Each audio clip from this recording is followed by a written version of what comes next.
देखो यहाँ एक लफ्ज़ आया है वजा रब्बुका वल मलकु सफ़्फ़न सफ़्फ़ा। इसी पर हम सिर्फ तुम्हारे सबक से मुताल्लिक़ भी बात बता देंगे। और तुम्हारा रब आया, इसका मतलब यह है कि रब तो आता नहीं है, रब का हुक्म आता है। रब तो वैसे हर मोमिन के दिल में है ही है। क़ल्बुल मोमिन बैतुर रब, मोमिन का दिल खुदा का घर है। साहबा ने अर्ज़ किया कि अल्लाह कहाँ है? तो क्या साहबा को ये बताया गया कि मैं अर्श आज़म में बैठा हुआ हूँ, अर्श मोहल्ला क्या कहते हैं, अर्श मोहल्ला पर बैठा हुआ हूँ? नहीं बोला। क्या बोला गया? यही हदीस क़ल्बुल मोमिन बैतुर रब है ना। मोमिन के लिए खुदा का घर ही खुदा का घर जो है, मोमिन का दिल ही खुदा का घर होता है। मोमिन का दिल ही खुदा कहीं बाजार और मार्केट में और आसमान में कहीं बैठा हुआ नहीं है। तुम्हारा रब का हुक्म आएगा, वल मलको और फरिश्ते कतार दर कतार, यानी फरिश्ते कतार दर कतार रब के हुजूर हाजिर होंगे। ये मतलब है, रब के हुजूर हाजिर होंगे उस दिन।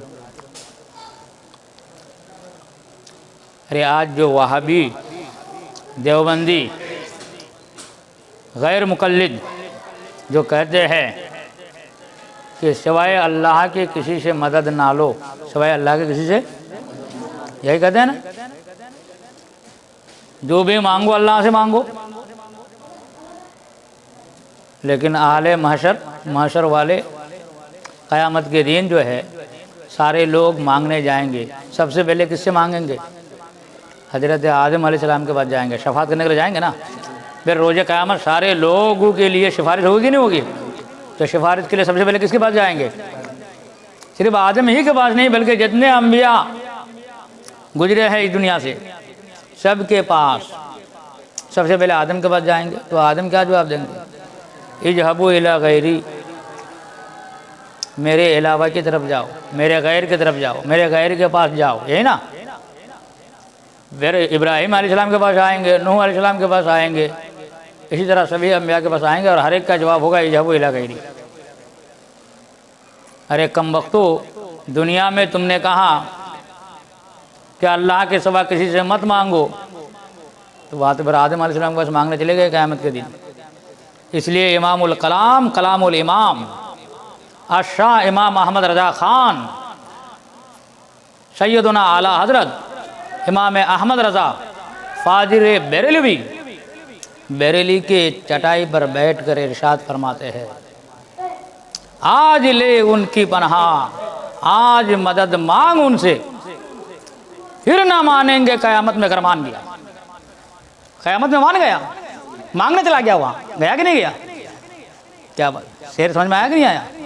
आज ले उनकी पनाह, आज मदद मांग उनसे, फिर ना मानेंगे क़यामत में। अगर मान गया, और क़यामत में मान ही गया, गया आदम के पास, और आदम ने कहा कि ये इजहबू इला गैरी। आदम ने नहीं कहा इजहबू इला अल्लाह, और आदम ने डायरेक्ट ये भी नहीं कहा इजहबू इला मोहम्मद, बल्कि नबी वह इरशाद फरमाते होंगे अना अलहा सिफ़ात कुरान आमी, मैं ही उसके लिए हूँ सिफारिश करने के लिए। किसी नबी ने ये नहीं कहा इजहबू इला अल्लाह। और हर एक को पता है कि नबी जितने भी है वो मुस्ताजाबुद दावात होते हैं। क्या होते हैं? मुस्ताजाबुद दावात का मतलब समझ में आया कि नहीं आया? वो दो भी दुआ करे कबूल हो जाती है। नबी के पास दुआ करे कबूल ना हो, या हो ही नहीं सकता। इसलिए कि नबी कहते ही है अन नबी यूजब, नबी वो है जिसकी दुआ कबूल हो, मकबूल हो खुदा किया, उसी को तो नबी कहते हैं। इतिहास उठा के देखो, तारीख में नबी इसी को बोला जाता है। तो दुनिया में तो ना मांगा, हाजीपुर में गोरा गोरा को नहीं चुमा, अब मक्का शरीफ में जाके काला काला चुम रहा है। चुम रहा है कि नहीं चुम रहा? नहीं समझ में? हजरी अस्वद काला है कि गोरा है? तब ना अस्वद हुआ हजरी अबजद तो नहीं बोला ना उसको। तो इतने लोगों को गुमराह क्यों कर रहे हो यार? गुमराह करने का भी कोई तरीका होता है, गुमराह करने का भी कोई तरीका होता है। लोगों को गुमराह मत करो। वहाँ मांगेगा कि नहीं मांगेगा? हर एक नबी के पास जाएगा ना, हर नबी के पास जाएगा कि नहीं जाएगा? तो नबी तो मुस्ताजब दावत होते, वो दुआ कर देते तो उनका क्या बिगाड़ता, क्या जाता? अगर वो मगफिरत के लायक होते तो उनके बख्शिश कर देते, अब बख्शिश करके उसको जन्नत में पहुँचा देते। लेकिन इतना घुमा फिरा रहा क्यों? तो हर नबी को पता है कि ये काम सिर्फ आज उन्हीं से होगा। अल्लाह को,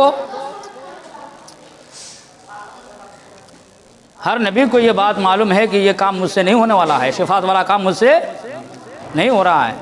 तो अल्लाह के बारे में भी नहीं बता और डायरेक्ट मोहम्मद के बारे में भी नहीं बताता है, ताकि इसको पता चले कि दुनिया में जो तू इनकार करता रहा, तुमको एहसास हो, हर एक के पास जाओ और जाके तुम अपना एहसास से कम तरीका शिकार जो बने थे दुनिया में, उसको तुम एहसास करो।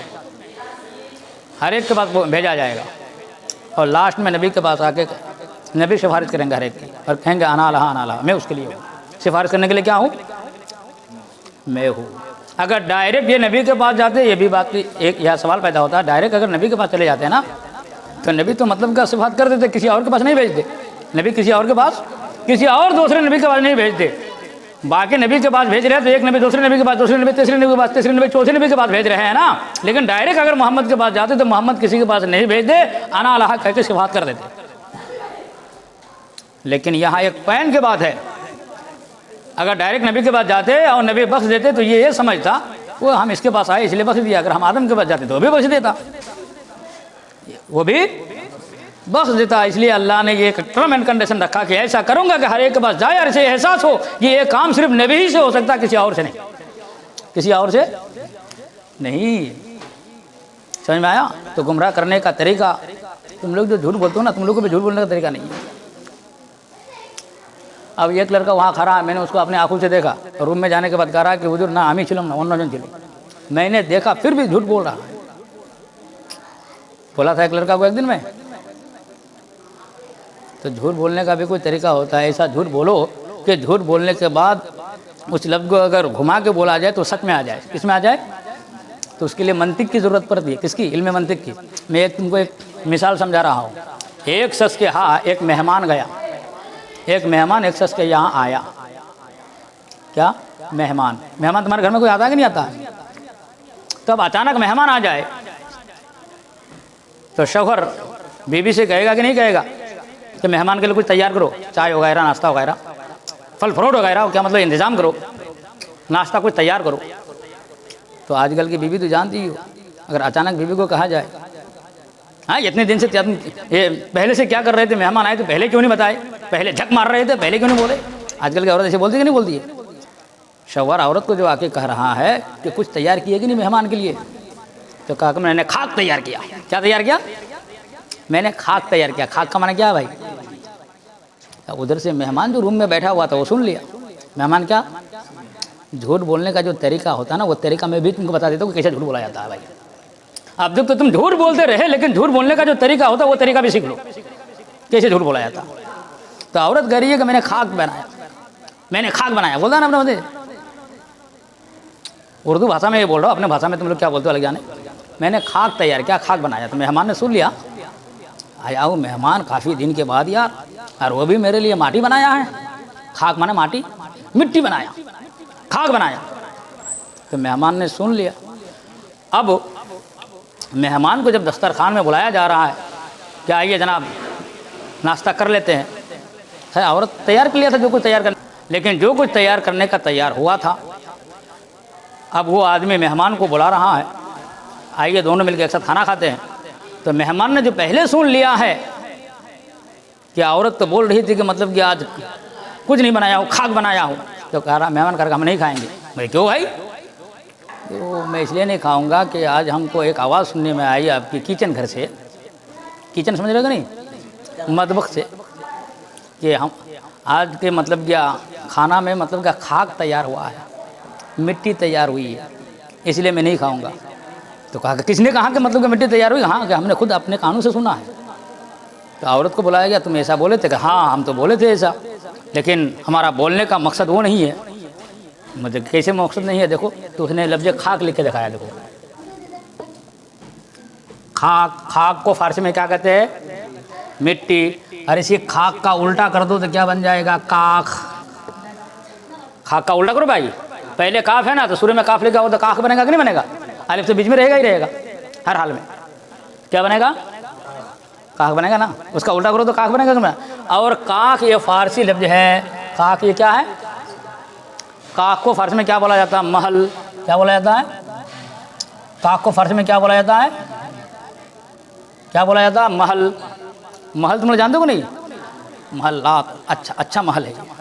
महल माना जगह भाई, मकान को महल बोला जाता। औरत ने क्या बताई थी कि मैंने खाक बनाया, तो औरत समझदार थी। अब झूठी बात को मतलब कि सच में बदलना है, उसको झूठ बोलने का तरीका देखो। तो खाक का उल्टा करो जनाब, तो खाक का उल्टा बनता है काक, और काक फारसी है, फारसी में काक महल को बोला जाता है। फारसी में काक किसको बोला जाता है? और महल का उल्टा करो, महल का, तो बन जाएगा लहम। क्या बन जाएगा? और लहम अरबी में गोश्त को बोलते हैं। हे, लहम अरबी में किसको बोलते हैं? लहमुन मना गोश्त पड़े हो नहीं पड़े हो? तो अब मतलब क्या, शौहर ने उस मेहमान को कहा कि आपके लिए आज गोश्त बनाया है। क्या बनाई है?